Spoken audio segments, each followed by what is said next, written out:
박주영 연구위원님과 충남연구원의 백운성 연구위원님을 모셨습니다.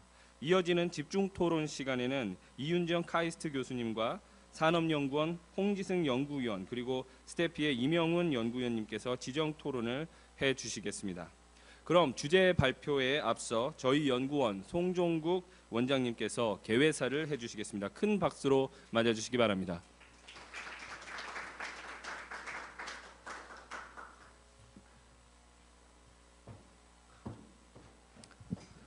네, 여러분 안녕하세요. 오늘 정책 포럼은 여러 가지로 의미가 있는 것 같습니다. 스태피가 세종시로 내려온 지 1년 10개월, 약 2년이 돼 갑니다. 스태피의 과학기술 정책 포럼은 이미 400회를 넘어서 이 분야의 정책 과제와 이 분야의 연구에 대해서 많은 우리나라 전문가들을 모시고 개최를 해 왔습니다. 오늘은 특히 우리 스태피가 이제 사실은 세종시로 내려온 걸 기념해 가지고 이 근처에 있는 대전발전연구원 우리 유재일 원장님, 그다음에 충북발전연구원의 정초시 원장님, 그다음에 충남발전연구원의 강현수 원장님을 모시고 저희가 MOU를 체결했습니다. 사실은 이미 MOU도 체결하고 인적인 교류도 많이 일어나고 있었습니다만은 스태피가 세종시에 내려온 거를 아마 환영해 주신 의미에서 다시 한번 MOU도 체결하고 같이 이제 협력을 할 수 있는 좋은 기회로 만들자고 해서 바쁘신데도 세 분 원장님이 와주셨고 또 우리 정책 포럼에서 관련되는 지역 혁신과 관련되는 발표도 하고 그 주제로 논의도 하게 되었습니다. 저희 이 네 기관뿐만 아니고 여기 내려온 여러 국책연구원과 함께 지역의 혁신과 지역의 발전을 위해서 앞으로 좀 더 우리가 협력할 수 있는 계기가 되었으면 합니다. 그래서 오늘 하여간 세 분 원장님과 또 기타 여러 전문가분들께서 지역 발전을 위한 앞으로의 협력에 대해서 많은 관심을 가져주시면 감사하겠습니다. 네, 감사합니다. 네, 원장님 감사합니다. 다음으로 오늘 공동 포럼을 위해 스태피를 찾아주신 기관장님 세 분의 축사가 있겠습니다. 먼저 대전발전연구원 유재일 원장님을 자리에 모시겠습니다. 큰 박수 부탁드립니다.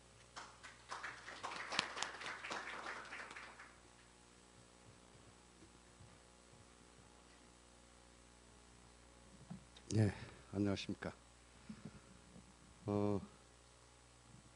먼저 이런 행사를 마련해 주신 송종국 과학기술정책연구원 원장님을 비롯한 관계자 여러분께 깊은 감사를 드리고 발표자, 사회자, 토론자 선생님들 그리고 귀한 시간을 내주신 여러 전문가 선생님들께 깊은 감사를 드립니다.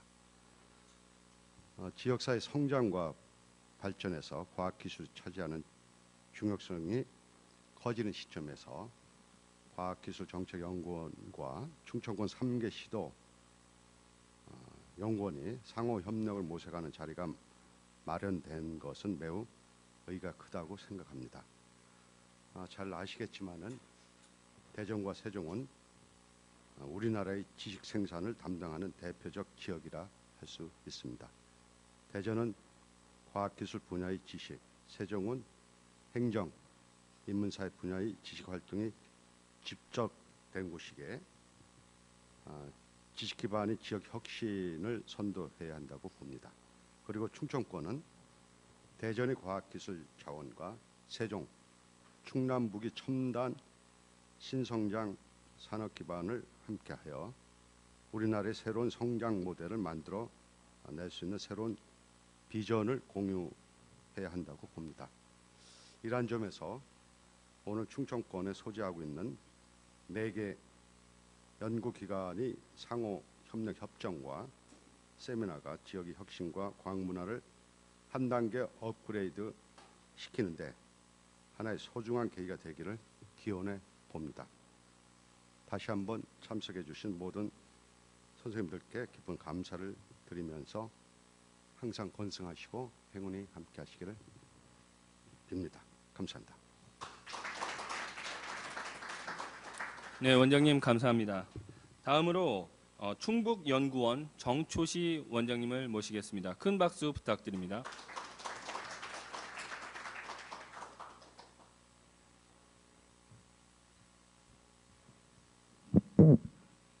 충북연구원장 정초시입니다. 오늘 그 과학기술정책 포럼에 405회라는 말을 듣고 정말 놀랐습니다. 이렇게 축적된 지식이 405회나 축적됐다는 건 정말 놀라운 일입니다. 저희 충북으로서는 참으로 행운이 아닐 수 없습니다. 여기 과학기술 정책의 최고의 브레인들이 모여있는 스태피가 여기 가까이 있고, 또 2018년 도에는 그 키스텝이 저희 그 진천 혁신도시에 오게 됩니다. 그래서 물론 스태피하고 키스텝은 조금 하는 일이 좀 다르지만 그래도 과학기술 전체에 대해서 충북이 그만큼 충분히 충격을 받고, 이거에 대해서 저희들도 이제 많은 이제 노력을 해야 될 때가 이제 정말 도래했다고 생각이 듭니다. 아까 우리 송정호 원장님하고 일찍 와서 잠깐 얘기를 나눴는데 원장님이 그런 말씀하셨어요. 그 과학기술이 어떤 지역과 그래 큰 관련이 없다. 그래서 그게 참 무슨 의미가 있겠느냐. 사실 지역이라는 말은 우리가 이 뭐 행정의 개념에서 지역이라는 말이 아니라 어쩌면 사람이 실제로 사는 곳이 지역일 수 있습니다. 다시 말하면 과학기술이 정말 앞으로 사람의 사는 삶의 방식을 바꿀 거고 생각도 바꿀 거고 제도나 모든 것을 다 변화시킬 텐데, 이런 과학기술이 어떻게 바뀌었을 때 이것이 진짜 거기 사는 사람들하고 어떻게 관련이 되어 있을지를 포괄적으로 연구하는 것이 정말 바람직하다고 생각이 듭니다. 그러면서 저희 충북도 이 경제를 성장시키는 것이 사실은 이제 제일 큰 목표입니다. 뭐 어느 지자체가 다 똑같겠지만, 근데 경제 성장은 사실 이제 저희 한계에 왔습니다. 저희 생각할 때 이제 더 이상 과거 같은 폭발적인 성장은 거의 불가능할 거고, 거의 질적인 성장은 과학기술에 의해서 결정된다고 생각이 듭니다. 그렇다면 이것을 이 지역성과 과학기술이 어떻게 적절히 잘 결합시킬 것인가, 이게 참 큰 화두일 텐데, 우리 스태피가 여기 가까이 있어서 저희 연구원이 또 우리 충북뿐 아니라 충남, 대전, 할까위 충청권에 정말 큰 혜택을 받을 거라고 생각이 듭니다. 그래서 앞으로 이런 기회를 어쩌면 스태피 입장에서는 지역에 기여하고 또 연구원을 확장시킨다는 의미에서 필요할 것이고, 저희는 저희들 같이 연구하고 그래서 지역의 발전을 위한 의미에서도 사고 공유하는 게 참 이런 기회가 중요하다고 생각이 듭니다. 이렇게 스태피 원장님께서 저희 이렇게 MOU까지 해주시고 앞으로 이런 기회들을 많이 제공해 줄 거에 대해서 깊은 감사를 드립니다. 감사합니다. 네, 원장님 감사합니다. 마지막으로 충남연구원 강현수 원장님 모시겠습니다. 큰 박수 부탁드립니다.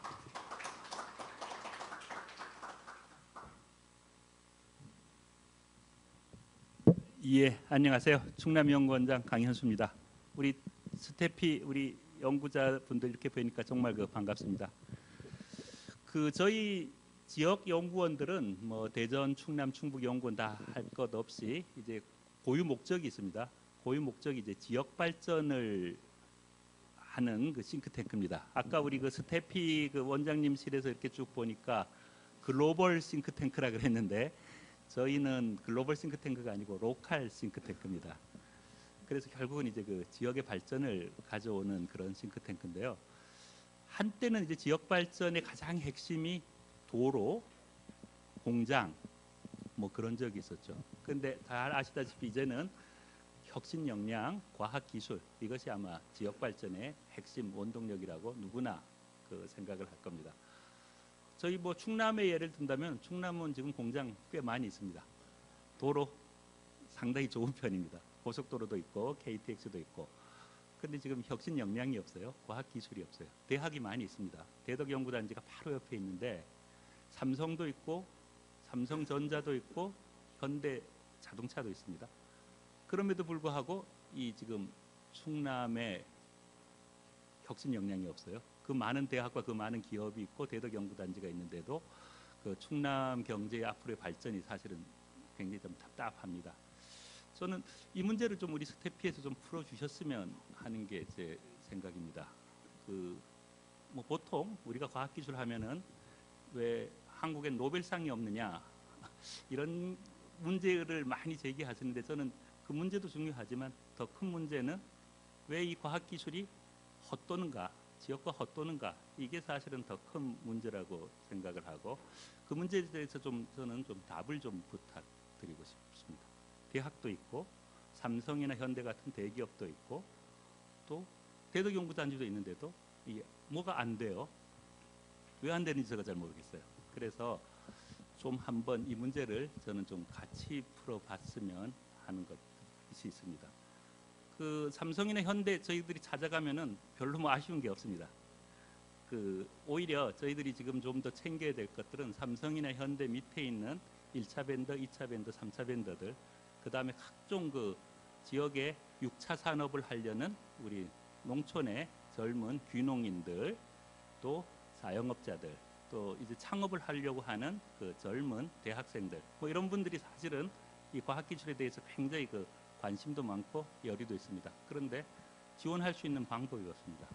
또한 그 지방 정부가 가지고 있는 권한도 지금은 거의 없어요. 그 과학기술 정책에서 지방 정부가 할 수 있는 일들도 지금 매우 제약되어 있고 돈도 없고 수단도 없습니다. 어쨌든 이런 좀 답답함이 있었는데 바로 옆에 이 우리나라 과학기술의 연구의 중심지인 스태피가 오게 돼서 저는 정말 충남의 발전에 큰 기여를 할 것이라고 생각을 하고 우리 충남뿐만 아니라 충청권의 발전에도 참 좋은 일이라고 저는 생각을 합니다. 어쨌든 우리 스태피 원장님 이하 우리 스태피 우리 연구자분들한테 조금 한번 좀 부탁드리고 같이 하자고 제가 제안을 하고 싶은 것은 우리나라에서 수도권 외에도 한번 좀 지역 발전의 모델을 한번 좀 같이 만들어 보자. 보통은 이제 우리가 수도권 외에는 안 된다는 생각을 하고 있는데 이제 스태피가 내려오지 않았습니까? 그래서 여기 한번 지역 현장에서 한번 이 새로운 수도권 외에 우리나라의 지역 발전이 가능하다는 새로운 모델을 한번 좀 만들어 보자고 제안을 드리고 그러기 위한 테스트 베드로서 충청권이 가장 유리하다. 따라서 한번 좀 우리가 한번 여기 좀 함께 도전해 볼 만한 과제가 아닌가 이런 생각을 합니다. 그런 저의 부탁을 한번 좀 오늘 이 기회를 통해서 같이 좀 의논드리고 또 그런 연구가 제대로 시작될 수 있는 촉매가 되기를 기대합니다. 감사합니다.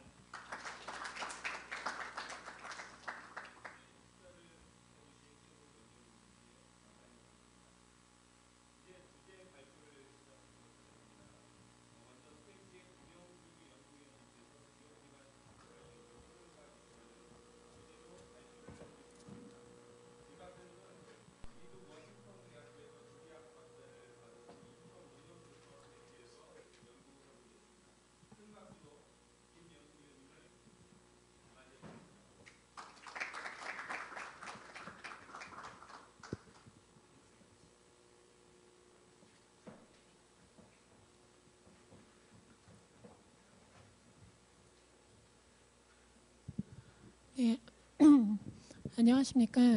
과학교정책연구원 김형주입니다. 오늘 이렇게 뜻깊은 자리에 발표를 하게 돼서 영광이고요. 특히 세종 시민으로서 또 이사 와서 또 충청권의 여러 발전 연구원 원장님을 모시고 지역 혁신을 연구하는 연구자로서 또 이렇게 발표를 하게 돼서 개인적으로도 굉장히 뜻깊게 생각하고 있습니다. 근데 오늘 제가 원래가 목소리가 허스키하기도 하고 오늘 또 감기가 들어서 아름다운 목소리를 들려드리지 못한 점 먼저 양해를 구하고요. 오늘 제가 발표할 주제는 지역 기반의 지식 트라이앵글이라는 주제입니다. 이 지식 트라이앵글이라는 개념은 최근에 OECD에서 각 국가별 지식 지역 기반의 지식 트라이앵글을 비교하는 사례 연구를 진행 중입니다. 그래서 2015년부터 이제 그 작업반에 제가 들어가서 한국 사례에 대해서 좀 의견을 제공을 했고, 현재 진행 중이고 있는 그 이 사례 국제 사례 비교 연구에 그 한국 사례를 그 담당을 하고 있습니다. 그래서 지금 막 과제를 이제 마무리하려고 보고서 작업을 시작한 상태라서 아직 완결된 그 과제는 아니라서, 또 오늘 이 자리에서 여러분들이 또 주신 의견을 담아서 더 발전된 모습으로 최종 보고서를 내는데 활용을 하도록 하겠습니다.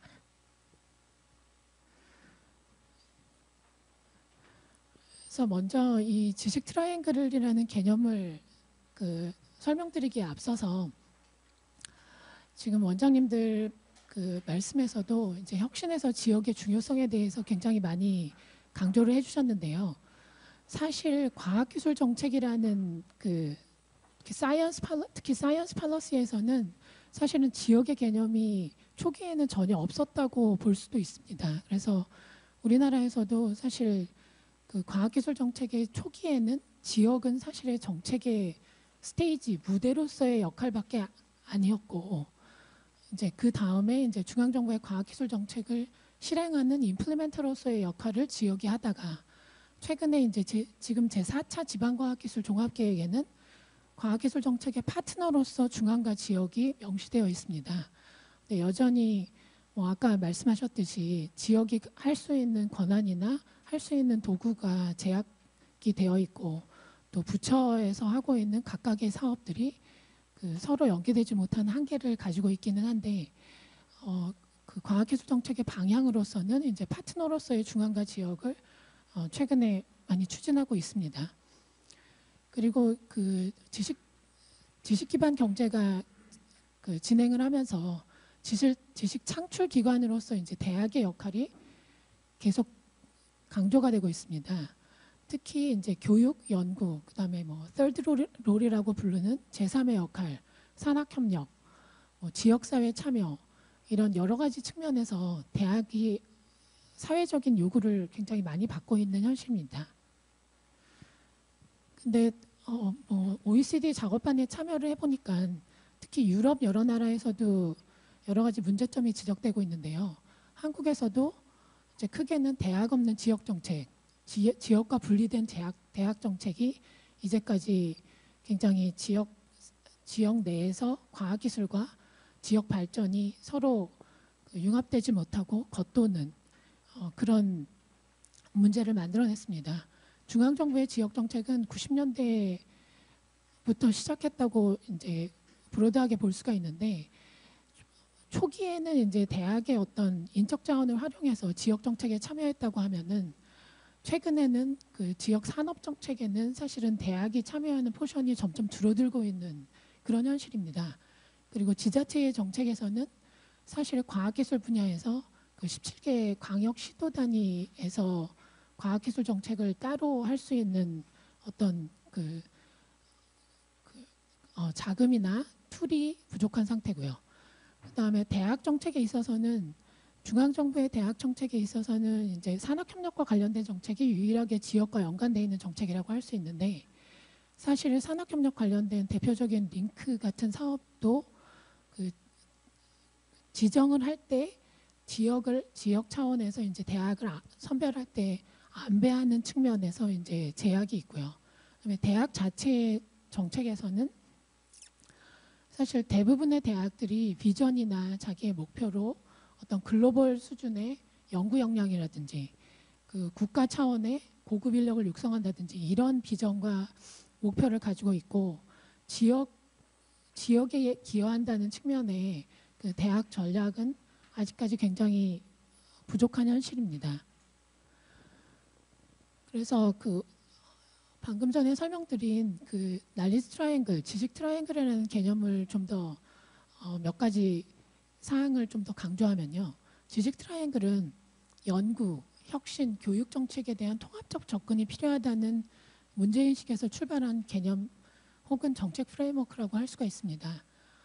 기존의 정책 분야에서는 고등교육 정책은 이제 노동시장에서 성공을 위한 교육에 주력을 했고, 연구개발 정책, R&D 정책은 R&D 그 연구 결과 자체나 혹은 연구 인력을 훈련시키는 데 주력을 해왔습니다. 혁신 정책은 연구 결과의 혁신 기억을 높이는 것에 초점을 맞춰서 뭐 어떤 법제나 기술 이전 관련된 오피스라든지 제도를 마련하는 데 힘을 썼는데, 실제로는 이 세 부분의 정책 부분이 서로 긴밀하게 연결되지 못하고 실제 특히 지역에서는 서로 분리되어서 오히려 대학이 지역과 연계되지 못하는 그런 구조를 만들어내기도 했습니다. 특히 이제 이 지식 트라이앵글에서 개념에서 대학의 역할은 대학 자체가 연구, 교육, 혁신 활동을 모두 하고 있기 때문에 이 통합적으로 활성화하기 위한 대학의 역할이 강조되고 있고요. 그다음에 이 지역 기반, 플레이스 베이스드라는 개념 자체는 그 교육, 연구, 혁신 정책 자체는 국가적인 수준에서 이루어지지만 실제 그 정책들이 우리 현실 속에서 이루어지고 있는 것은 그 지역 기반의, 특히 이제 어떤 그 지리적 근접성이라는 개념에 기반해 가지고 최근에 혁신이 창출되는 그 과정 자체가 공간적으로 그 집중된 지역에 초점이 맞춰져 있기 때문에 이 플레이스 베이스드라는 차원이 지식 트라이앵글의 실제 사례 연구나 실제 그 효과를 분석하는데 굉장히 중요한 차원으로 인식되고 있습니다. 그래서 이 지식 트라이앵글 개념을 이때까지 그 시스템 혁신 차원에서 지역이나 대학의 역할을 언급했던 리저널 이노베이션 시스템이나 트리플 헬릭스 개념이랑 잠시 비교를 해본다고 하면요. 그 RIS에서는 지식 창출 기관으로서 대학이 강조되긴 했지만 자세한 메커니즘이나 대학의 역할에 대해서는 사실은 깊이 있는 분석이 굉장히 제한적이었고요. 트리플 헬릭스 같은 경우에는 그 산업 사회에서 산업 정부 간 관계가 지식 기반 사회에서 산업 대학 정부 간 관계로 발전하고 있다는 것에 초점을 맞추고 있는데, 그 주체, 특히 이런 산업 정부 대학이라는 어떤 인스티튜션 간의 분업과 협업을 굉장히 강조하고 있습니다. 그리고 RIS와 트리플 헬릭스가 어떤 지역이라는 개념에 암묵적으로 지역 산업이라는 개념에 국한되어 있었다고 하면은 날리 트라이앵글이라는 개념은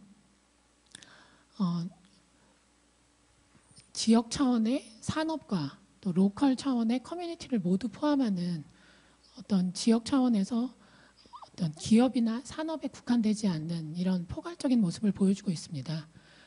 그리고 대학의 역할에서 이제까지 그 고급 인력의 공급이나 기술 이전에 치중을 했다고 하면은 날리 트라이앵글에서는 지식의 확산과 사회 참여를 촉진하는 대학의 어떤 앙터프리너십, 기업가 정신이 핵심이라고 할 수가 있습니다.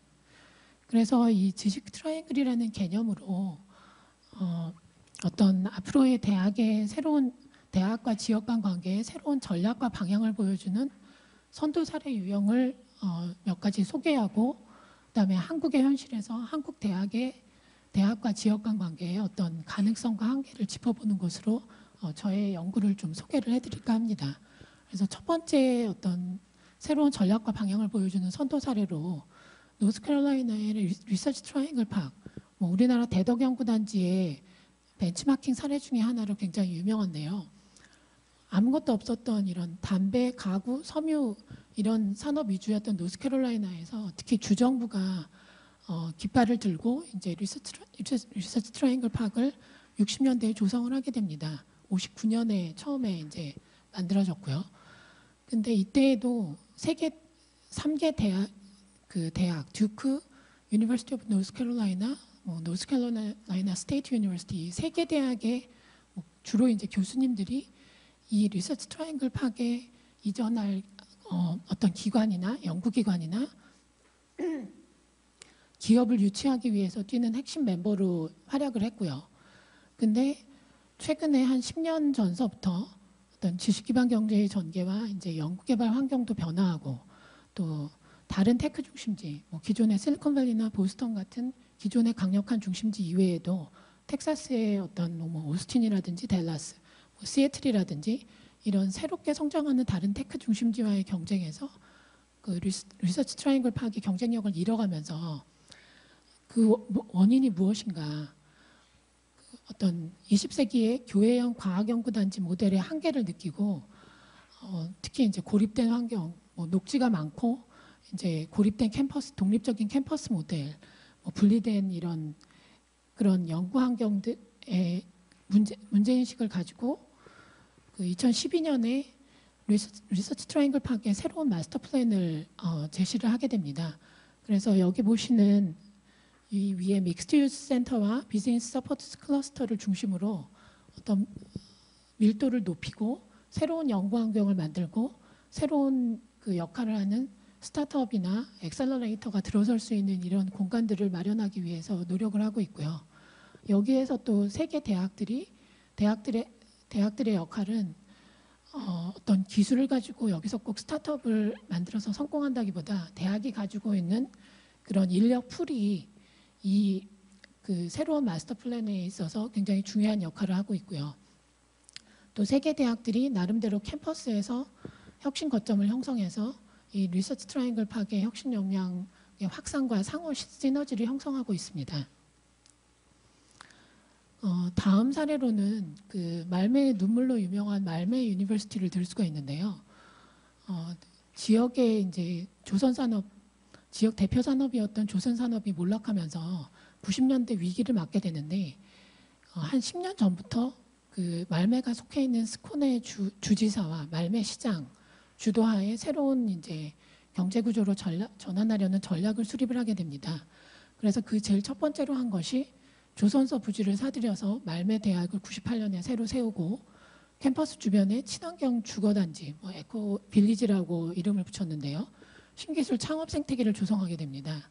그리고 이 말매 유니버시티는 그 룬트 대학의 성공 사례 확산의 거점으로 굉장히 스코네 주 전체에서 중요한 역할을 하게 되고 또 말매 지역 자체가 그 덴마크와 외래순 다리를 놓음으로써 굉장히 국제적으로 이동이 활발해지게 되는데 그걸 거점으로 그 메디컨 밸리를 말매 지역으로 확산시키면서 그 대거 굉장히 물가가 비싼 덴마크 지역에서 스웨덴 말매 지역으로 어떤 국제 이주자나 국제 연구 인력이 이전을 하게 되는 그런 환경을 글로벌 환경을 제공하는 거점으로 또 말매 유니버시티가 굉장히 큰 역할을 하게 됩니다. 그리고 또 한편으로 그 지역의 산업 구조를 바꾸면서 소프트웨어, 모바일, 미디어 산업을 육성하는 어떤 모바일 하이츠라는 이 사진에서 보신 이 모바일 하이츠의 그 네트워킹 파티는 옛 조선소 부지 코꿈스의 그 옛날 터를 그대로 살려서 하고 있고요. 이 모바일 하이츠라는 그 모바일 미디어 산업 육성의 거점에 말매 유니버시티도 그 파트너의 하나로 굉장히 활발하게 특히 학생들이 굉장히 활발하게 참여를 하고 있습니다. 다음으로 그 유니버시티 오브 시카고 사례인데요. 여기서는 이 도시 혁신을 위한 리서치 앤 디벨롭먼트 앤 디플로이먼트 그 파트너십을 얘기를 하고 있습니다. 그 작년 말에 그 미국 백악관에서 그 스마트 시티 의제를 발표를 했는데요. 이 미국에서 발표한 스마트 시티 의제는 지금 우리나라에서 진행되고 있는 것과는 좀 사뭇 다른 내용입니다. 그래서 그 초점은 그 지역사회, 시티 구성원의 삶을 향상시키기 위해서 데이터의 수집과 이용을 지속적으로 개선하는 인프라를 구축하는 커뮤니티를 스마트 시티로 정의를 했고요. 지역 수요를 반영해서 실생활의 문제를 해결하려는 그 지역사회, 특히 도시 시티 거버먼트의 노력을 대학이 보유한 데이터 관련 기술과 저비용 센서 개발 능력 등을 이용해서 지원을 하고 있습니다. 현재 우리나라에서 그 스마트 시티 관련된 사업들은 대학의 참여가 사실상은 굉장히 저조한 상태고 통신사들이 굉장히 주요한 주체로 아니면 센서나 이런 거를 개발하는 그 중소기업들이 참여를 하고 있는데요.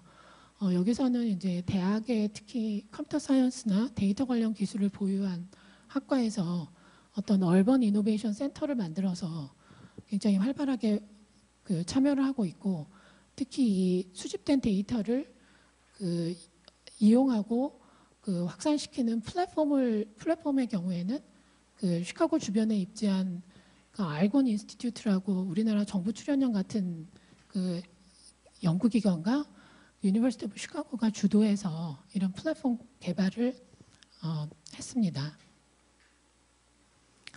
그리고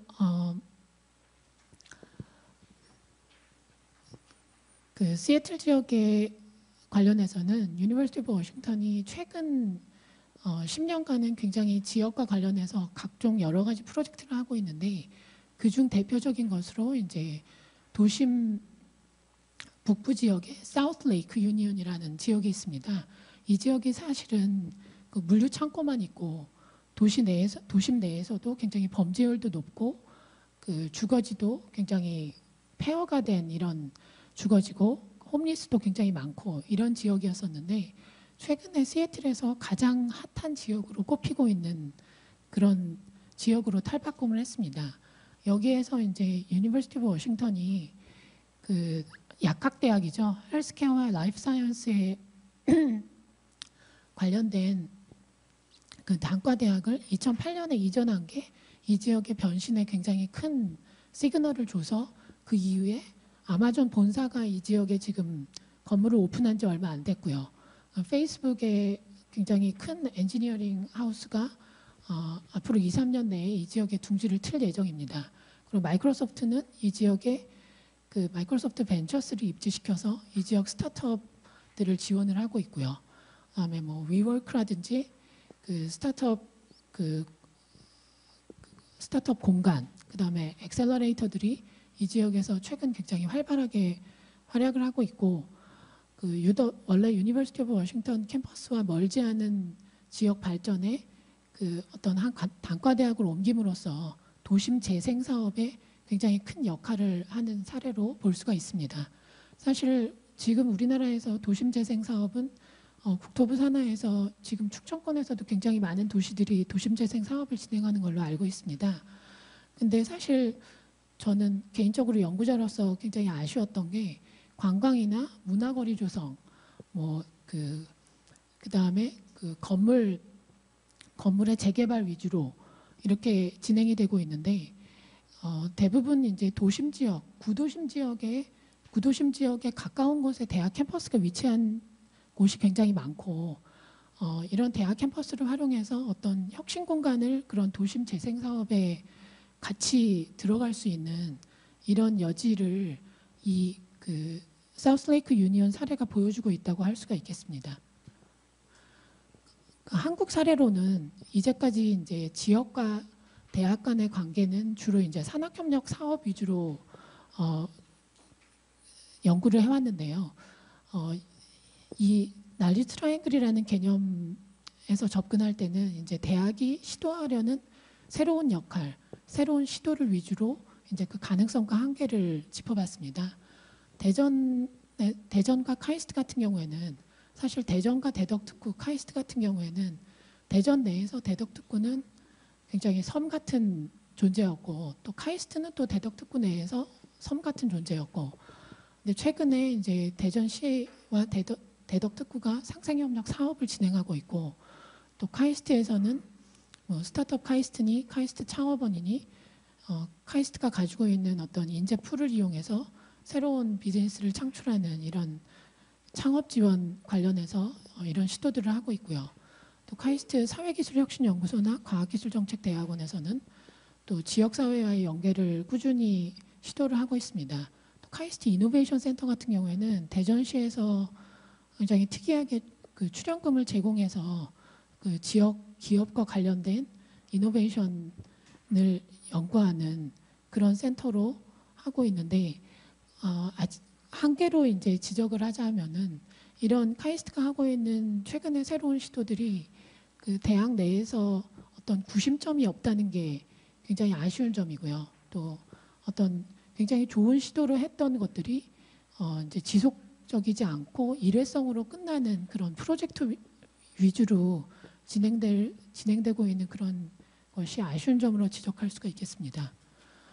또 울산과 유니스티의 관계는 사실 그 우리나라 대학, 특히 과기 특성화 대학 중에 유니스트는 가장 늦게 2009년에 개교를 하면서 개교했던 것 자체가 이제 울산의 국립대학을 설립하겠다는 울산 시민의 굉장히 강력한 의지를 반영해서 울산시와 울주군이 개교서부터 이제 출연금을 지원하고 그렇기 때문에 유니스트가 이제 R&D 기획을 할 때 지역 산업과 연구 협력을 꾸준히 계속 추진하고 있는 그런 상태입니다.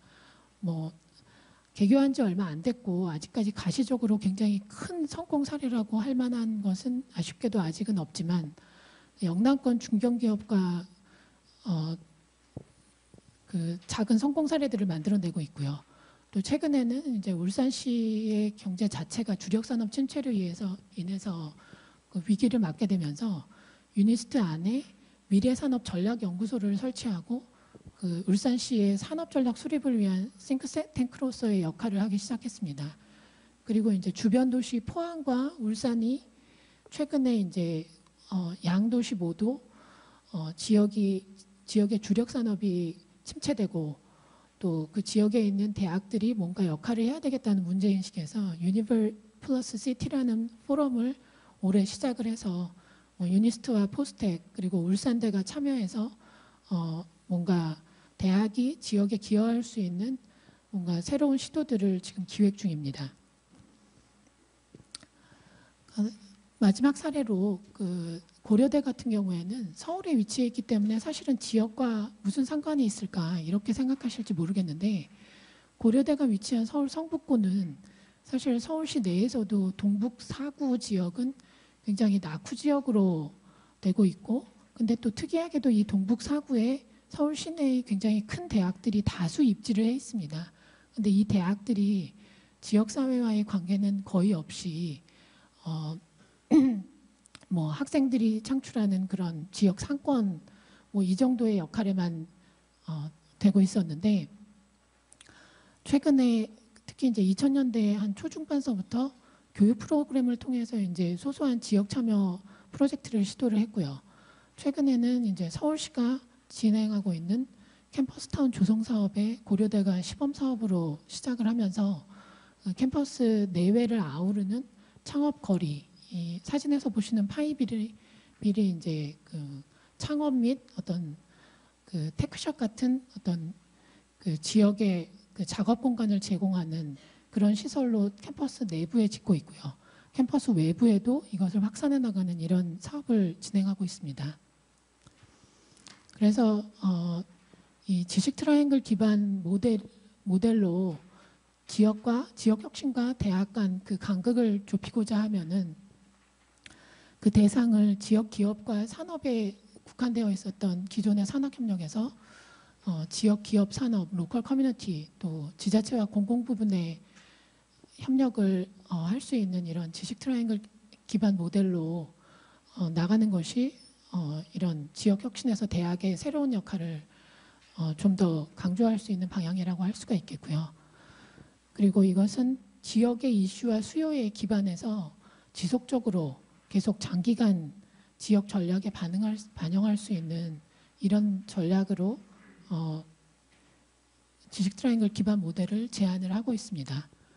그래서 뭐 크게 앞에서 사례에서 소개해 드렸던 것을 간략하게 요약을 하자면 어떤 지역 내에서 혁신 공간 조성을 위해서 지역 대학 파트너십이 활용될 수 있고요. 특히 대학 같은 경우에 캠퍼스 주변이나 어떤 지역 차원에서 혁신 공간의 거점으로 활성화하고자 하는 지역에 대학의 입지를 지원을 하거나 대학의 역할을 강화하는 이런 전략을 지역이 한번 주도적으로 추진해 볼 수 있지 않을까 하는 것이 이 연구에서 제안하는 전략이고요. 그다음에 아까 스마트 시티를 사례로 얘기를 드렸듯이 어떤 지역의 공공부문의 서비스 혹은 공공부문의 혁신의 개선을 위해서 대학과 지자체의 파트너십 프로젝트를 강화할 필요가 있다. 이런 전략을 제안하고 있습니다. 그리고 마지막으로 이제 대학 거버넌스에 관련해서 이제 지금 현재로는 우리나라의 거의 모든 대학들이 그 교육부의 그 부처 부처에서 하는 가이드라인이나 부처에서 하고 있는 사업 중심으로 움직일 수밖에 없는 상황입니다. 근데 이런 그 대학 거버넌스에서 지역 참여를 좀 높이는 방향으로 옮겨야 진정한 그 지역 혁신에서 대학이 역할을 할 수 있지 않을까 이렇게 생각을 합니다. 네, 이것으로 저의 발표는 마치겠습니다. 감사합니다. 네, 발표를 해주신 김영주 박사님 감사합니다. 다음으로 대전발전연구원의 황혜란 책임연구위원님께서 혁신 플랫폼으로서의 도시, 대전 세종 스마트 도시의 방향성이라는 제목의 주제 발표를 해주시겠습니다. 황 연구위원님은 영국 서섹스 대학에서 과학기술 정책으로 박사학위를 받으셨으며 2003년부터 대전발전연구원에서 연구하고 계십니다. 저희 스태피에서도 약 한 20년 전에 8년간 근무하신 이력을 또 갖고 계시기도 합니다. 큰 박수로 모시겠습니다.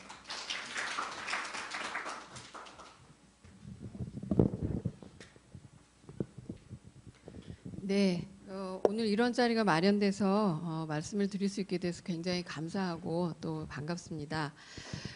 제가 오늘 말씀드릴 내용은 혁신 플랫폼으로서의 도시라는 그런 주제인데요. 우리가 그 지역 혁신을 고민하고 본격적으로 이제 지역 혁신의 관점에서 좀 지역을 생각하게 된 것은 그 2000년대 초반 이후입니다. 그래서 지금 거의 한 10년 이상의 이제 시간이 흘렀고요. 그러다 보니까 지금 여러 가지 한계는 있습니다만 양쪽으로 지역의 그 혁신 자원이나 인력이라든가 또 혁신의 경험들이 누적이 되고 있고요. 또 그 과정에서 최근에는 그 지역별 특성이나 그런 환경에 따라서 각기 다른 어떤 그 혁신에 대한 수요가 좀 생겨나고 있는 것 같습니다. 그래서 오늘 저는 그 도시의 관점에서 혁신을 좀 재해석해 볼 필요가 있다. 이 지역 혁신의 그 정책적 프레임워크 안에서 하는 말씀을 좀 드리고자 합니다. 먼저 최근에 지역혁신 정책의 새로운 흐름으로서 어떤 혁신 플랫폼으로서의 도시라는 그런 개념을 좀 소개를 드리고요. 그 다음에 이제 도시혁신의 대안적 패러다임으로 아까 김영주 박사님도 잠깐 언급을 하셨습니다만 스마트 도시에 대해서 좀 소개를 드리고 또 대전과 세종 오늘 이제 충청권 전체입니다만 저는 그 도시 관점에서 좀 말씀을 드리기 때문에 대전과 세종의 어떤 스마트 도시 방향성에 대해서 말씀드리는 순으로 진행을 하겠습니다. 최근에 이 지역 혁신의 이슈에서 도시가 중요한 어떤 관심사가 되는 데는 여러 가지 배경이 있습니다. 먼저 첫 번째는 요즘 많이 화두가 되고 있는 그랜드 챌린지라고 해서 이제 글로벌 수준의 난제들이죠. 이 도시화가 이제 오버크라우딩 되면서 굉장히 도시에 많은 인구가 집중화되는 그런 과밀화 현상이 나타나고 있고요. 유엔에서 2030년도가 되면 60% 정도 이상의 인구가 도시에 거주한다고 했습니다만 이미 한국은 2014년 기준으로 82.4%가 도시에 거주하고 있습니다. 또 이제 말씀드리지 않아도 기후 변화라든가 또 이제 자원 고갈 같은 문제들이 있고요. 또 이제 도시 인구와 가구의 구성 변화 때문에 도시 공간이나 거주에 대한 수요가 변화하고 있습니다. 그래서 도시에 대한 새로운 수요가 생기고 있다는 거죠. 그래서 위험이나 재난을 대비해서 안전한 그런 도시, 또 이제 지속 가능성을 추구할 수 있는 도시, 또 이제 치유나 혹은 공유의 공간으로서의 도시 같은 도시의 새로운 그런 기능이 요청되고 있습니다. 그다음에 두 번째 배경은 이제 우리 이제 혁신 연구에서도 많이 얘기합니다만 5차 패러다임으로서의 IT 패러다임이 물건을 만들어내고 IT 기술을 개발하는 단계를 넘어서 활용기 단계에 지금 진입을 하고 있습니다. 그렇다 보니까 이제 IT 기술 자체가 굉장히 저렴하고 또 보편적으로 모든 사람들이 이용할 수 있는 그런 기술 기반이 확산되고 있고요. 또 이에 더해서 이 ICT의 기술 특성을 반영한 어떤 사회적 혹은 이제 조직적 혁신 같은 것들이 이제 드러나고 있습니다. 그래서 요즘 여러분들이 많이 이제 언론에서 접하시는 IoT라든가 또 4차 산업혁명 이제 이런 것들이 단순히 기술의 문제가 아니라 이 ICT 기술이 사회 전반으로 확산되면서 나타나는 사회적 혁신 혹은 조직 혁신이라고 말씀드릴 수 있겠고요. 또 친환경을 기반으로 한 새로운 소비와 수요 패턴이 나타나고 또 자연과 인간 그리고 이제 경제가 순환하는 이런 순환 경제에 대한 그런 요청도 많아지고 있습니다. 또 대부분의 그 기술 그 패러다임이 저 도입기에서 활용기로 넘어갈 때는 우리가 그 많이 경험한 것처럼 한 번씩은 그 버블이 꺼지면서 그 극심한 불황에 빠지는 그런 것들이 일어나는데, 지금 뭐 IT 패러다임에서도 우리가 2000년대 초반에 IT 버블붐 꺼졌고 또 2008년에 또 경제 위기를 겪었는데, 이런 것들 속에서 결국에 이제 불평등 하고 이제 양극화도 많이 진행이 되고, 그렇다 보니까 도시 공간에서의 어떤 공유에 대한 그런 가치가 굉장히 부각이 되고 있습니다. 이런 것들이 결국 도시 혁신에 좀 주목하게 하는 그런 그 요인들이라고 볼 수 있고요.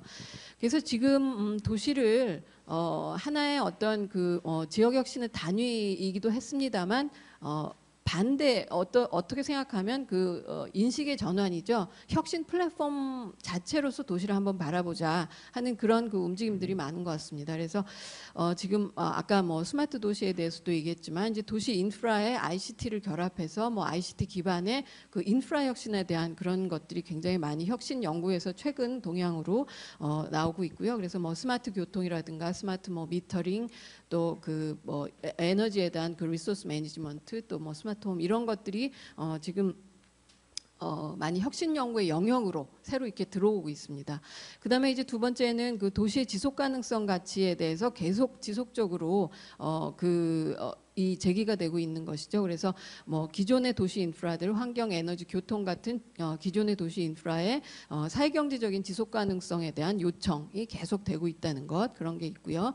그다음에 이제 그 시민의 변화입니다. 다른 한 축은. 그래서 뭐 스마티즌이라는 그 용어까지 등장하는데, 요새 뭐 많이 얘기되는 뭐 텍샵이나 팹랩 같은 것을 이제 활발하게 활용하는 그런 메이커 무브먼트 같은 것들도 나타나고, 또 이제 그 쌍방향의 정보 소통을 요청하는 그런 그 스마트한 시민들이 등장하는 것도 이런 도시 혁신에 대한 어떤 새로운 인적인 기반으로 작용하고 있습니다. 그래서 최근에 그 새로운 그 지역 혁신의 담론으로 이제 도시에 대한 것들이 등장하면서 스마트 시티, 또 인프라 혁신, 또 시스템 이노베이션, 또 어번 트랜지션, 그래서 도시 전환, 이런 그 이슈들이 많이 얘기가 되고 있습니다.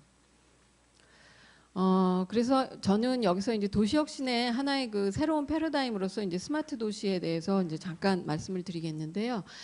스마트 도시는 사실 뭐 저희가 새로운 개념은 아니죠. 이미 저희가 2000년대 초반부터 그 유비쿼터스 시티라고 해서 그 UCT를 많이 개발을 했습니다. 그래서 지금 뭐 여러분들이 보시는 그 송도 같은 경우도 그 UCT의 사실 대표적인 사례고, 해외에도 많이 알려져 있죠. 그런데 우리나라 에서, 그리고 또 이제 기존에 추진했던 그런 그 스마트 도시들은 대부분 굉장히 기술 중심적이고요. 그다음에 이제 신도시 개발 모델입니다. 그 부동산 개발 모델입니다. 그래서 정부나 기업이 주도하면서 굉장히 대규모의 신도시를 만들 때 이 그 ICT를 집어넣는 이런 식의 그 모델이고요. 그렇다 보니까 이쪽에는 그 어떤 시민의 참여라든가, 또 실제 뭐 도시의 문제 해결이라든가, 이런 것들이 이제 고려되지 않고 단순히 이제 신도시를 개발할 때 이 ICT의 그 기술 요소를 집어넣는 그런 쪽으로 지금 접근이 됐었죠. 근데 최근에 어떤 유럽이라든가, 또 아까 이제 미국 같은 경우도 마찬가지인데요. 미국도 그렇고 세계 각국에서 지금 나타나는 스마트 도시의 그 형태들을 살펴보면 굉장히 수요에 기반해 있고, 시민 참여, 또 이제 삶의 질, 또 이제 그 시민들의 행동 변화를 이끌어내는 그런 변화를 보이고 있습니다. 그래서 IoT라든가 빅데이터 같은 그 ICT 활용 기반의 어플리케이션들을 중심으로 해서 시민들의 그 행위 반경을 통해서 그 도시의 그 정보를 누적을 하고, 혹은 이제 시민들이 데이터 생산자로서 거기에 참여를 하고, 그걸 다시 시정에 반영해서 그 도시 관리의 효율성을 높이는 그런 쪽의 그 흐름들이 나타나고 있다는 거죠. 그리고 중요한 거는 그 아까 말씀드린 그런 그 지속 가능 가치, 에너지 저소비, 그리고 이제 도시의 그 서비스 같은 경우도 공유 기반의 그 도시 서비스. 그래서 뭐 그 쉐어링 파킹 이라든가, 뭐 쉐어드 카라든가, 또 뭐 그 쉐어드 홈이라든가, 이런 식의 도시 공간 자체에, 혹은 이제 도시 서비스 자체를 공유하는 그런 그 흐름들이 나타나고 있습니다. 그래서 지금 이제 새롭게 나타나는 접근들, 그러니까 유사한 그 흐름들은 유럽에서 얘기하는 뭐 뮤직 프로젝트 같은 경우, 또 이제 암스테르담 기후거리에서 보는 것처럼 이 스마트 미터링을 채용해가지고 그 에너지 절감과 이제 시민들의 그 행위 변화죠. 행위 변화를 유도하는 그런 것들이 있고요. 그다음에 이제 팹랩이 요새 우리 뭐 창조경제에서도 많이 얘기되는 겁니다만, 뭐 팹랩이라든지 또 택시업을 통해서 그 유저가 추동하는 그런 혁신 활동하는 것도 결국 이런 그 스마트 도시의 새로운 흐름 중 하나고요. 또 이제 도시 문제를 직접 시민이 참여해서 해결하는 리빙랩 사례 같은 경우도 이런 도시 혁신의 하나입니다. 근데 이 리빙랩 사례 같은 경우는 비단 도시뿐만이 아니라 사실 농촌에 그 새로운 그 활력을 찾는데도 많이 차용이 되고 있습니다. 그래서 이제 한마디로 사실 스마트 도시의 새로운 접근을 말씀드리면, 이제 ICT 기반 기술이 이제 중요한 그 기술적 기반이 되지만, 여기에 그 ICT 그 기술의 특성을 반영한 그런 조직 혁신 혹은 사회적 혁신이죠. 그래서 무슨 이 공유 경제라든가 또 이제 전자화폐, 또 이제 그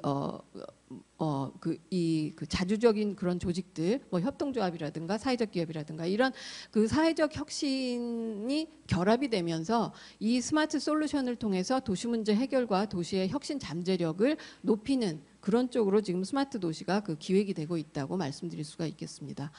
이거는 이제 만체스터의 사례인데요. 만체스터시에서 만체스터가 그 영국에서는 이제 산업혁명의 가장 대표적인 도시 중에 하나죠. 그런데 최근 그 몇 년 동안 그 과학도시로서의 그 이미지 탈바꿈을 합니다. 그래서 이제 대전도 이런 만체스터 모델을 좀 벤치마킹 하려고 지금 이제 노력을 하고 있는데요.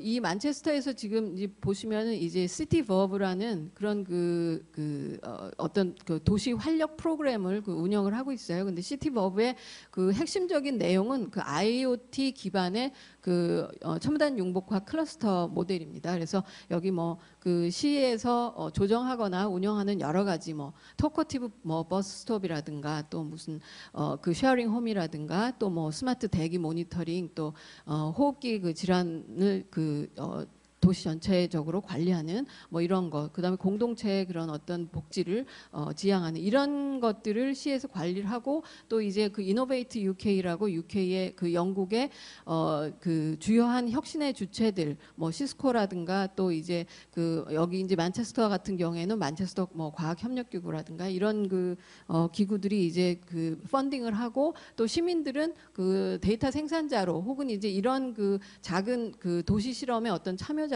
참여하면서 과학도시로서 혹은 이제 그 스마트 도시로서의 정체성을 찾아 나가고 있는 그런 것이고요. 여기에서 이제 그 맨체스터 시는 그 그레이트 맨체스터 데이터 싱크로나이제이션 프로그램이라고 전체 맨체스터 시의 시정에서 나오는 모든 데이터들을 수집해서 그걸 가공하고, 그리고 시민들이 필요에 따라서 활용할 수 있도록 그 플랫폼을 제공해주는 그런 역할을 하고 있습니다. 그래서 대전 세종 스마트 도시인데요. 왜 대전 세종이 그러면 이런 스마트 도시의 비전을 가져가야 되냐? 물론 이제 우리 대전 같은 경우에 이제 과학도시로서 이제 오래 정체성을 갖고 왔지만, 최근에는 이제 많은 다른 도시들에서 이제 과학에 대한 요구가 많아지다 보니까 새로운 어떤 지향성을 좀 가질 필요가 있다 하는 생각을 하게 됐고요. 대전은 이제 잘 아시는 것 같이 이제 2004년에 연구개발 특구로 지정되면서 연구 성과의 사업화를 통해서 많은 그 혁신 클러스터로서의 성장이 있었습니다. 그리고 그 외에도 이제 여러 가지 과학 문화의 어떤 인프라들이 있고요. 그 다음에 최근에 이제 하나 또 바람직한 것들은 과학 공동체가 형성되고 있어요. 그래서 이제 과학자분들이 이제 은퇴에 가까운 나이가 되다 보니까 그분들이 여기서 직장만 다니다 떠나는 곳이 아니라 시민으로서의 그런 정체성을 갖고 있습니다. 그래서 이런 그 흐름들이 있고, 또 이제 시민들이 조그맣게 이렇게 참여해서 실험을 한 그런 사례들이 많이 있어요. 그래서 월평동이나 석교동 같이 약간 저소득층의 그 가구들이 많이 모여 있는 그런 곳인데, 거기에 그 커뮤니티 매핑이죠. 마을 안전지도 만들기라든가, 또 이제 애트리에서 개발했던 기술을 채용해 갖고 공공 그 자전거 임대 시스템 타슈라고 지금 이름을 붙였는데 뭐 그런 것들 또 이제 뭐 갑천의 그 리빙랩 그 갑천 범람을 그 휴대전화를 통해서 그 앱을 통해서 알려주는 뭐 이런 리빙랩 사업이라든가 이런 그 시민 참여의 어떤 작은 도시 실험들의 경험이 누적이 되고 있습니다.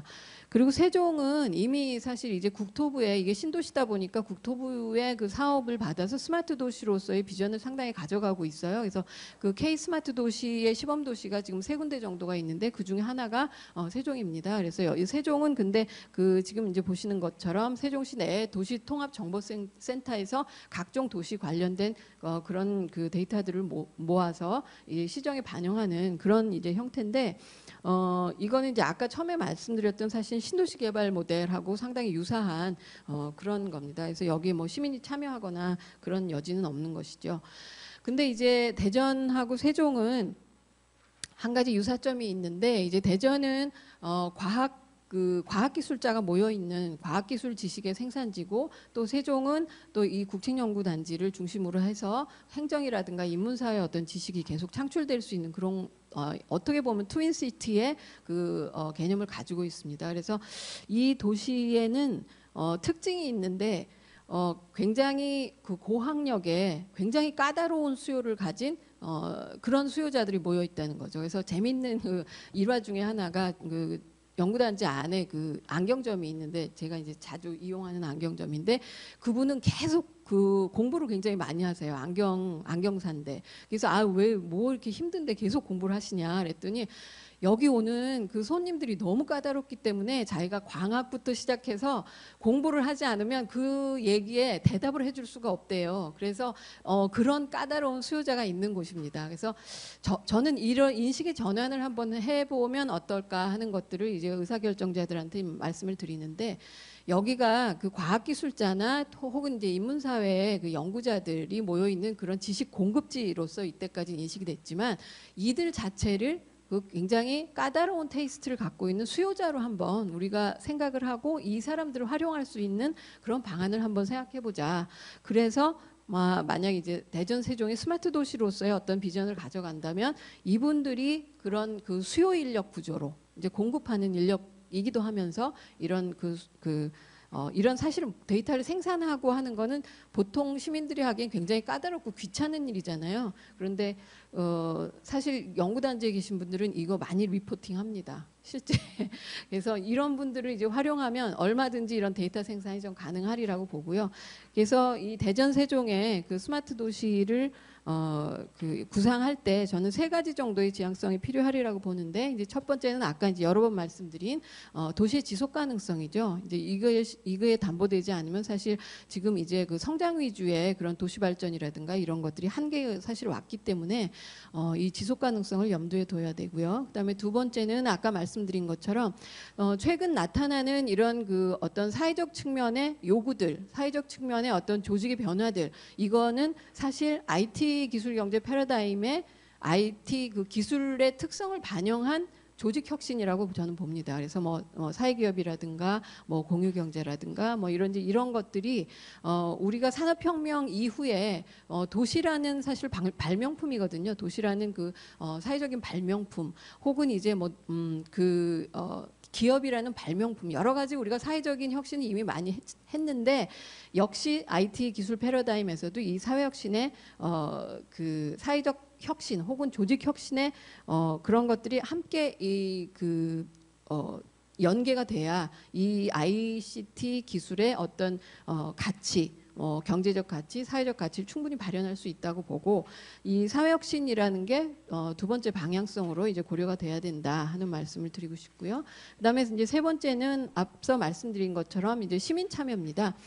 근데 이 시민은 아까 말씀드렸지만 단순히 뭐 이런 시정을 펼치거나 또 도시의 서비스를 제공할 때 그 단순히 수혜자만은 아니고요. 데이터를 이 IoT 기반으로 해서 데이터를 생산하거나 또 수요자 기반 혁신의 주체가 될 수 있는 그런 그 입장에 있습니다. 그래서 이런 시민에 대한 그 새로운 정체성을 좀 호명할 필요가 있다 하는 말씀을 드리고요. 특히 이제 그 수요에 대한 이해가 이 재생산 분야라고 저는 이제 재생산 분야 혁신이라고 말씀드렸는데 이런 사람들이 먹고 마시고 이동하고 그다음에 커뮤니케이션하는 이런 분야에서는 신기술 혁신의 핵심이라고 볼 수 있습니다. 그래서 여기 뭐 여러분들 많이 보셨을 서울에서 이 올빼미 그 버스라든가 이런 것들이 결국 다 시민의 참여에 의해서 이제 이루어지는 그런 것들이고요.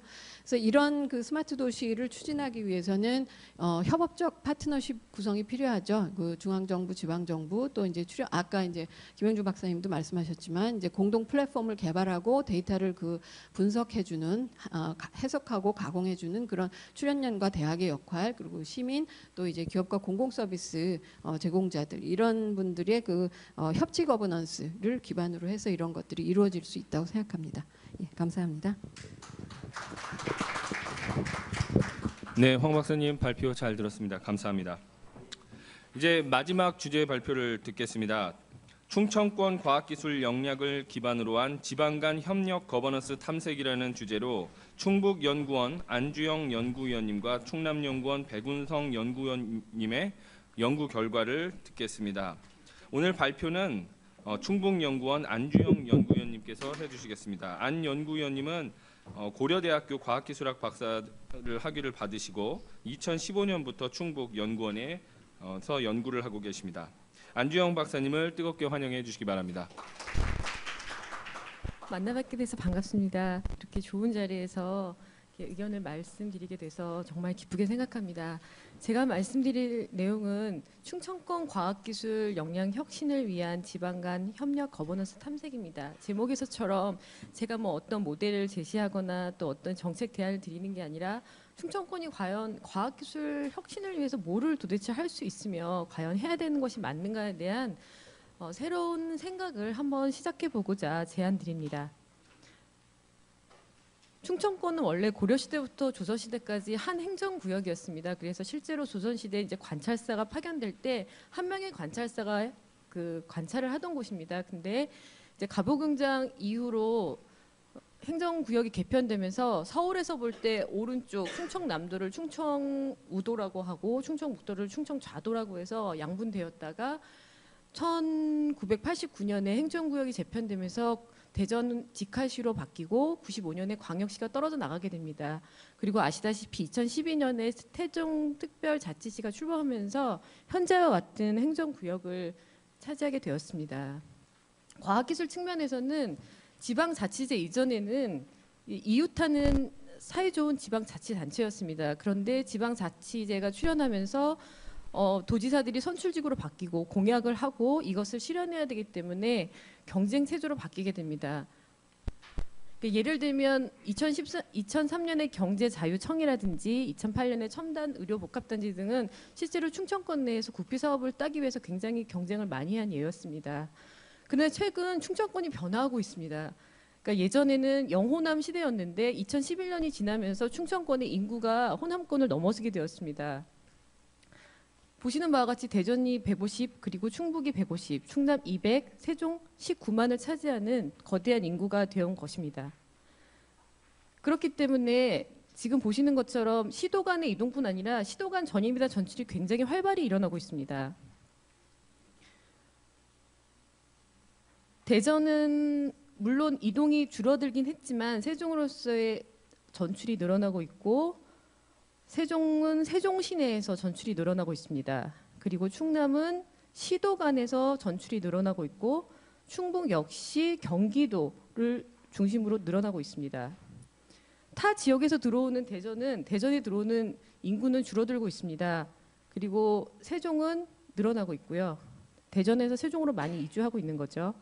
충남은 충남도 자체에서 이동을 많이 하고 있고 충북 역시 시도가는 줄어들지만 경기나 서울에서 들어오고 있습니다. 이 이유는 최근 5년간 282km 구간의 고속도로가 연장된 것도 중요한 이유입니다. 그렇기 때문에 일일 생활권이 되면서 톨게이트 양이 증가하게 됩니다. 그래서 특별히 충남이나 세종시는 일일 톨게이트 통행량이 굉장히 급증하게 되었습니다. 그리고 또 그동안에 없었던 공동 화장장이라든지 국제 고등학교가 증가하면서 인구 유입의 원인이 되기도 했습니다. 최근 충청권의 정치권 동향은 18대 그리고 19대, 20대 이런 식으로 정치가 성향이 변화되고 있습니다. 이렇게 충청권은 변화하고 있습니다. 그러면 충청권의 지역 경제 현황은 어떨까요? 대전, 충남, 충북, 세종은 아직 없는데요. 시도 성장률이 급승하고 있습니다. 특별히 충남은 7.4%의 급속한 성장률을 보이고 있습니다. 그 이유는 충남은 몇 번의 GRDP가 성장하는 그 거점이 있습니다. 예를 들면 90년대 이전에는 석유화학 중심이었다가 90년대 중반에 그 현대자동차 아산공장이 완공되면서 GRDP가 8위로 올라서게 되고요. 2000년대 초반에 삼성전자가 디스플레이 사업을 투자를 결정하면서 다시 GRDP가 올랐습니다. 그리고 2000년대 후반 현대제철이 완공되면서 GRDP가 4위로 껑충 뛰어나게 됩니다. 이렇게 보시는 바와 같이 충남은 그 기반에서 디스플레이나 그리고 자동차 부품 산업이 전략 산업으로 자리할 수밖에 없습니다. 충북은 아시다시피 SK 하이닉스가 대규모 투자를 결정함에 따라서 반도체나 전자부품 사업이 주력 산업입니다. 그리고 국내에서 유일하게 보건 행정타운이 5송에 결석되면서 바이오 셀트리온이나 녹십자 등이 많이 내려옴에 따라 바이오 의학 산업이 대거 이루게 됩니다. 그리고 대전은 아시다시피 양분화되어 있는데요. 구가 6개인데 3개는 연구개발이 집중되어 있고 3개는 옛 도시인데 그 옛 도시 중에서 연구개발에서 기업 사업화에 집중하고 있는 로봇이나 자동화 부분의 산업이 일정 부분 주력 산업으로 차지하고 있습니다. 보시는 바와 같이 충청권은 지역 산업이 고속도로를 따라서 확산을 나가고 있습니다. 근데 의외로 충청권이 그렇게 이러면 유사한 산업이 많아서 서로 교류가 활발할 것 같지만 실제로 연관 분석을 해보면 충청권과의 이익 비출은 적고 도리어 수도권에서 이익 비출이 활발합니다.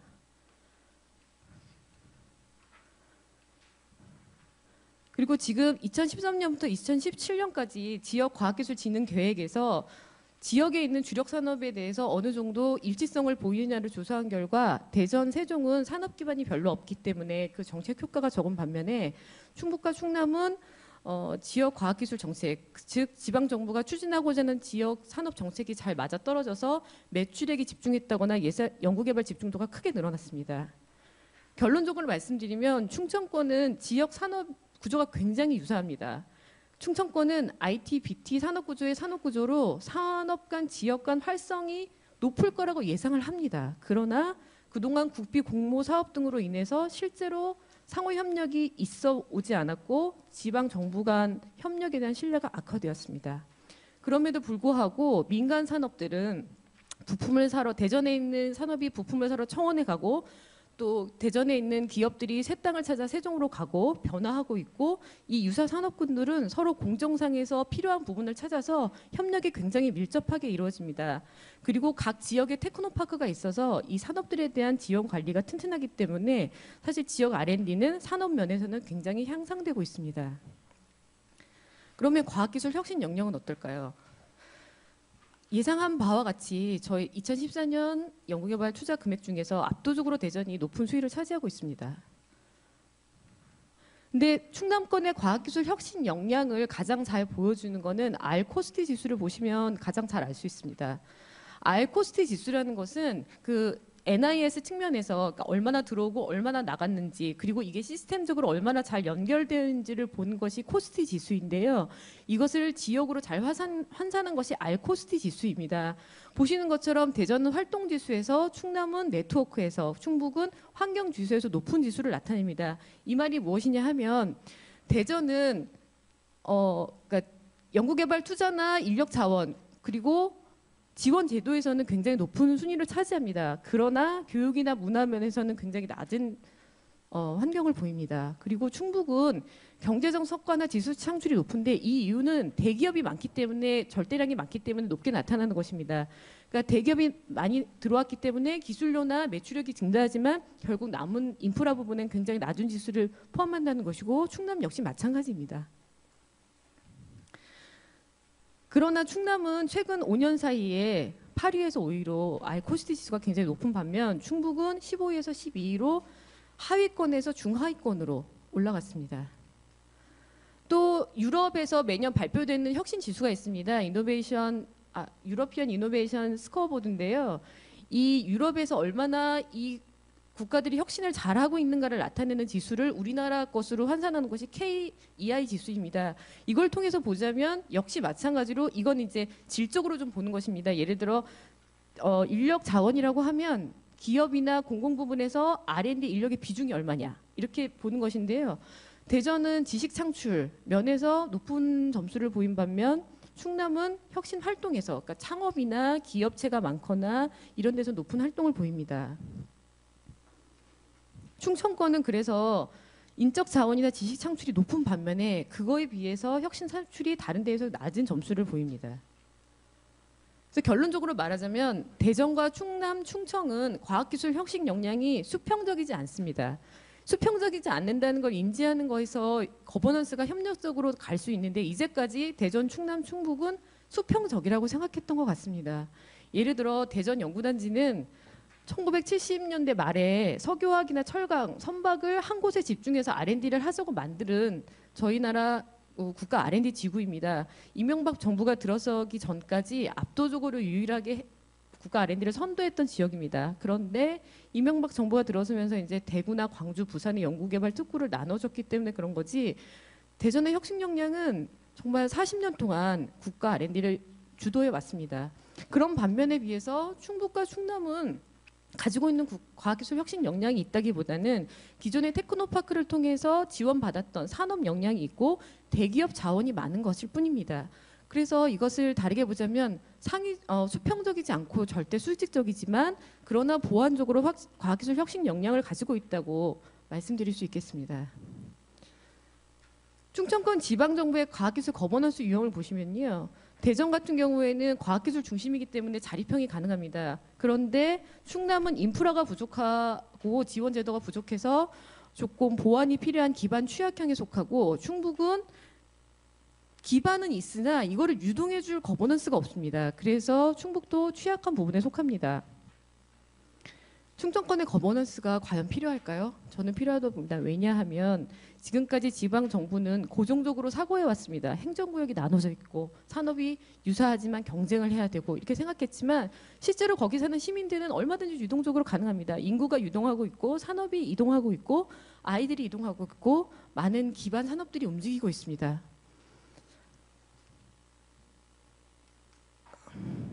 선행 연구에서는 협력 거버넌스를 위한 성공 요인으로 명확한 협력의 필요성을 요구합니다. 제가 오늘 이제 말씀드릴 가장 주요한 이유는 충청권이 과연 협력을 해야 되느냐 이런 거에 대해서 한번 생각해 보자는 의미에서 말씀드리는 것입니다. 경북도와 전북도는 사실 탄소 산업을 주력 산업으로 하는 어떻게 보면 경쟁 체제입니다. 그러나 최근 이 두 도가 협력해서 탄소 산업 클러스터를 조정하면서 예타를 같이 들어갔습니다. 그리고 포항, 경주, 울산은 이 해오름 공동체라고 해서 동해안을 중심으로 해서 포항이 철을 생산하고 울산이 그 제품을 생산하고 경주가 그걸 받아서 부품을 생산하는 이런 해오름 공동체를 통해서 동해안 특구를 형성하였습니다. 그리고 최근 한강 수계 과제는 그 각종의 서울, 경기, 인천, 강원, 충북 연구기관의 환경 연구자들이 환경정책평가연구원과 더불어서 한강 수계의 기금을 어떻게 운영할지 연구자 중심으로 협력된 거버넌스입니다. 아까 그 김영주 박사님께서 말씀하셨는데 그 덴마크하고 말매 사이에 외래순이 있는데요. 사실 덴마크에서 기차를 타고 가면 말매까지 20분이면 갑니다. 그리고 여기는 직접 가보시면 정말 식품을 하는 벤처기업 사업들이 많이 와 있습니다.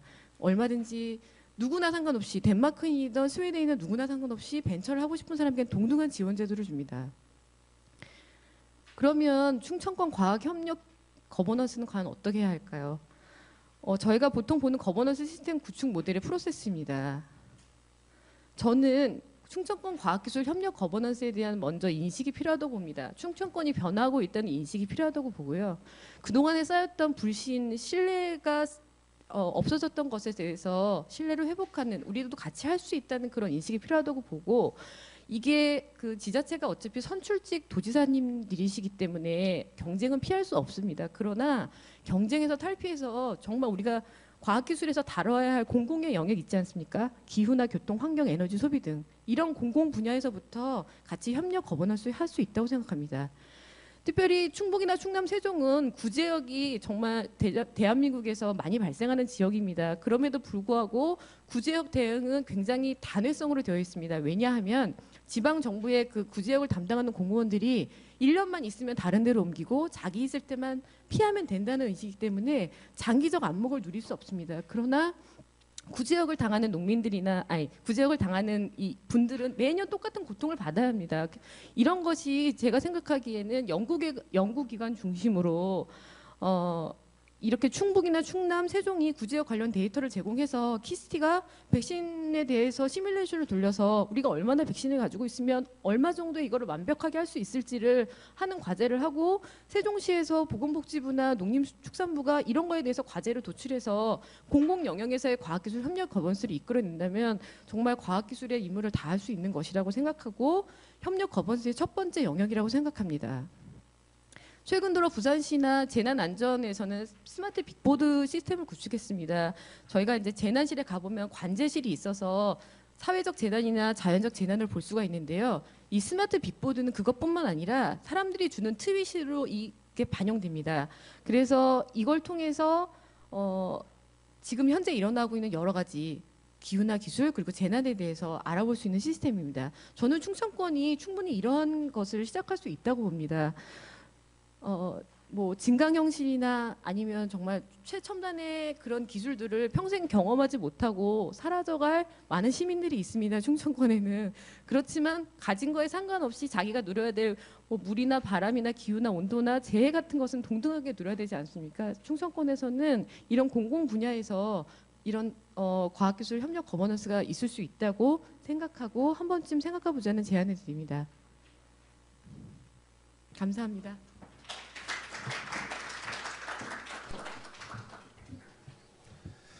예, 주제 발표 잘 들었습니다.